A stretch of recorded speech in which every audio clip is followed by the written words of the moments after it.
2014 నుంచి 19 మధ్య కూడా ఇలాంటి కథలే మనం విన్నాం. అసలు 2014 నుంచి 19 మధ్య ఎన్ని పరిశ్రమలు గ్రౌండ్ అయ్యాయి? మన హయాంలో 2019 నుంచి 24 మధ్య ఎన్ని పరిశ్రమలు గ్రౌండ్ అయ్యాయి?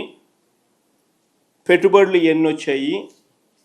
ఉద్యోగాలు ఎన్ని వచ్చాయి అని ఒక్కసారి గమనిస్తే ఇది RTI right to information act నుంచి తీసుకొచ్చిన డాక్యుమెంట్. ఇది ఒకసారి గమనిస్తే మీకే కంటికి కనిపిస్తూ ఉంది. 2014 నుంచి 2019 మధ్య గ్రౌండ్ అయినవి ఎన్ని అని అంటే కేవలం 50,708 కోట్ల పెట్టుబడులు. ఇది మేజర్ ఇండస్ట్రీస్, లార్జ్ ఇండస్ట్రీస్. ఇది లార్జ్ ఇండస్ట్రీస్ గురించి నేను చెప్తా ఉన్నా. గ్రౌండ్ అయినవి 50,708 కోట్లు. ఈ లార్జ్ ఇండస్ట్రీస్ వల్ల ఉద్యోగాలు వచ్చినవి 84,333 అని. 2019 నుంచి 24 ఈ మాదిరిగా మన ప్రభుత్వంలో అబద్ధాలు ఉండవు, మోసాలు ఉండవు. జెన్యూన్గా, న్యాయంగా, ధర్మంగా ఏదైతే ఉందో అదే చెప్తాం. టోటల్ ఇన్వెస్ట్మెంట్స్ గ్రౌండ్ అయినవి 69,000, చంద్రబాబు నాయుడు కన్నా ఆల్మోస్ట్ 25% ఎక్కువ. ఆయన హయాంలో 50,000 అయితే మా హయాంలో 70,000 కోట్లు గ్రౌండ్ అయినవి. ఎంప్లాయ్మెంటు ఈ లార్జ్ ఇండస్ట్రీస్లో ఆయన హయాంలో 84,000 అయితే మా హయాంలో 90,230 ఉద్యోగాలు.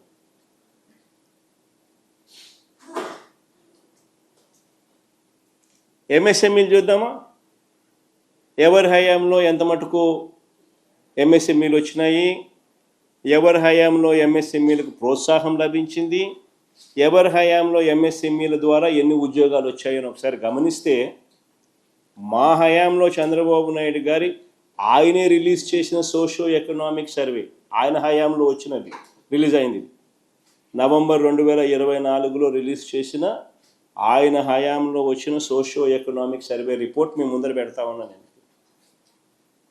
ఎంఎస్ఎంఈ సెక్టార్లో మా హయాంలో 5 సంవత్సరాలలోనే 32,79,770 ఉద్యోగాలు వచ్చినాయి. మేం చెప్పేది కాదు, ఇది చంద్రబాబు నాయుడు గారి హయాంలో 2024 నవంబర్లో ఆయన రిలీజ్ చేసిన సోషియో ఎకనామిక్ సర్వే రిపోర్ట్.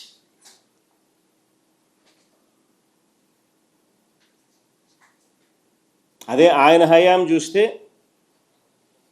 ఎంతమంది చూడు, లెక్క పెట్టండి. 84,000, 1,60,000 అంటే 2.5 లక్ష, మన 1,80,000 అని అంటే 4.5 లక్ష, మన 2,69,000 అని అంటే 7.5 లక్ష, మన 1,71,000 అంటే 9.5 లక్ష. దాదాపు 9.5 లక్ష ఆయన హయాంలో వస్తే 32 లక్షలు మా హయాంలో వచ్చినాయని చెప్పి చంద్రబాబు నాయుడు రిలీజ్ చేసిన డాక్యుమెంట్ ఎంఎస్ఎంఈ సెక్టర్లో.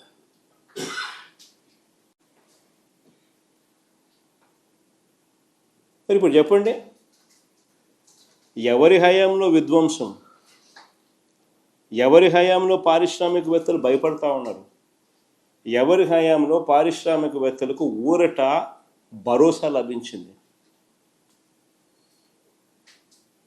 ఈరోజు ఇండస్ట్రియల్ ఇన్సెంటివ్స్ ఎంత తెలుసా పెండింగ్ ఉన్నాయి? ఉట్టి ఎంఎస్ఎంఈ సెక్టర్లోనే దాదాపుగా 2,000 కోట్ల రూపాయల పైచిలకు ఇండస్ట్రియల్ ఇన్సెంటివ్స్ పెండింగ్ ఉన్నాయి.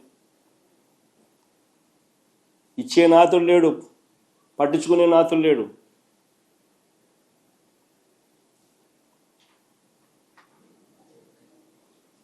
పరిస్థితి ఏమిటి అని అంటే మొత్తం ఇండస్ట్రియల్ ఇన్సెంటివ్స్ చూస్తే దాదాపుగా 7-8 కోట్ల పైన ఉంటాయి పెండింగ్. పరిస్థితి ఏమిటి అని అంటే 2 బకెట్లు పెట్టినారంట. ఒక బకెట్ అంట 30% ఎవరు కమిషన్ ఇస్తే వాళ్ళ పేరు పెడతారంట.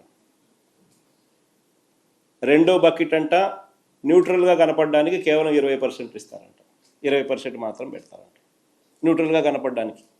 కొంతమందిని సెలెక్ట్ చేస్తారంట, వాళ్ళని పెడతారంట, వాళ్ళకు ఒక 20% టోటల్ అమౌంట్లు ఇస్తారట. ఇది జరుగుతూ ఉన్న స్కీమ్ ఆంధ్ర రాష్ట్రంలో. ఏమొస్తాయండి పరిశ్రమలు? ఇండస్ట్రియల్ ఇన్సెంటివ్స్లోనూ డబ్బులు ఎత్తడం మొదలు పెడితే.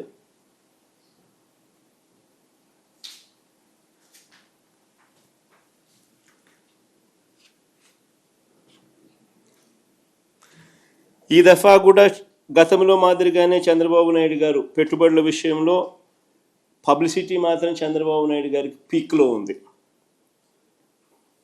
కానీ చేసేవన్నీ చంద్రబాబు నాయుడు గారు స్కామ్లే. ఆశ్చర్యకరమైన స్కాములు మీకు చెప్తా. ఏ రకంగా పరిశ్రమల పేరుతో చంద్రబాబు నాయుడు గారు ఆశ్చర్యం కలిగించే విధంగా స్కాములు ఎలా చేయగలుగుతాడో చెప్తా. పేరుకు 1-2 పెద్ద కంపెనీలకు ఉచితంగా భూములు ఇస్తున్నట్టు ప్రకటిస్తాడు. పేరుకు మాత్రం 1-2 పేర్లు చెప్తాడు, పెద్ద పేర్లు. వారికి ఉచితంగాను 99 పైసలకి భూములు ఇస్తా ఉన్నట్టుగా ప్రకటిస్తాడు. ఆ ముసుగులో వేల కోట్ల విలువైన భూముల్ని ఇతర తన మనుషులకు, తన బినామీలకు కారు చౌకగా ఇటువైపు నుంచి ఇస్తాడు. పబ్లిసిటీ ఏమో వాళ్ళ పెద్ద కంపెనీల పేర్లు 1-2 పేర్లు అవి మాత్రం చెప్తాడు. రూట్ చూస్తే ఈ పక్క ఎల్లయ్యలకు, పుల్లయ్యలకు, సున్నయ్యలకు, ఈ పక్క తన బినామీలకు కారు చౌకగా స్కాములు చేస్తూ డబ్బులు ఇచ్చుకునే కార్యక్రమాలు. తన మనుషులకు, తన బినామీలకు. విశాఖపట్నంలో దాదాపుగా 2,000 కోట్ల రూపాయలు విలువ చేసే దాదాపు 14 ఎకరాల భూమి 99 ఏళ్లకు లూలు గ్రూప్కు లీజుకి ఇచ్చినాడు. ఎలాంటి టెండరు లేదు, ఎలాంటి ఆక్షను లేదు. కేవలం కంపెనీ రాసిన లెటర్ ఆధారంగా ఈ భూములు వాళ్ళు మాల్ కట్టుకునేదానికి ఈయన ఇచ్చినాడు. ఇదే లూలు గ్రూపు అహ్మదాబాదులో, గుజరాత్లో 16 ఎకరాల భూమిని 519 కోట్ల రూపాయలకు వేలంలో కొనుగోలు చేసి మాల్ కడతా ఉన్నారు. గుజరాత్లో ఇదే లూలు గ్రూపు 16 ఎకరాల భూమి 519 కోట్ల రూపాయలు బిడ్డింగ్ చేసి ఆక్షన్లో భూమి కొని అక్కడ మాలు కడతా ఉన్నారు. ఆంధ్ర రాష్ట్రంలో ఫ్రీగా చంద్రబాబు నాయుడు గారు ఆక్షన్ లేదు, మన్ను లేదు, పాడు లేదు, ఏమి లేదు, 99 ఏళ్ళ ఊరికే లీజు లూలుకు 14 ఎకరాలు 2,000 కోట్లు భూమి ఇస్తున్నాడు. ఇది ఆంధ్ర రాష్ట్ర పరిస్థితి మాల కట్టడానికి. సరే, ఇంకొక అడుగు ముందుకేద్దాం. ఇప్పుడు ఇది అహ్మదాబాద్లో లూలుకు సంబంధించి ఏ రకంగా ఆ రాష్ట్రం క్రెడిట్ తీసుకుంటూ the city's biggest land deal so far has also set the record for the highest stamp duty from a single sale deed. ఇక్కడ స్టాంప్ డ్యూటీ కూడా ఎగ్జంప్షన్ మన రాష్ట్రంలో. అక్కడ స్టాంప్ డ్యూటీకి హైయెస్ట్గా వచ్చిందని కూడా వాళ్ళు పబ్లిసిటీ చేసుకుంటా ఉన్నారు.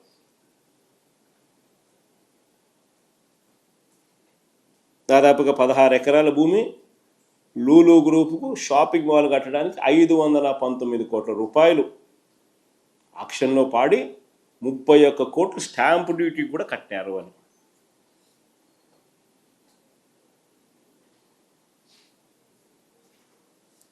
ఈ టైమ్స్ ఆఫ్ ఇండియాలో ఆర్టికల్ ఇది.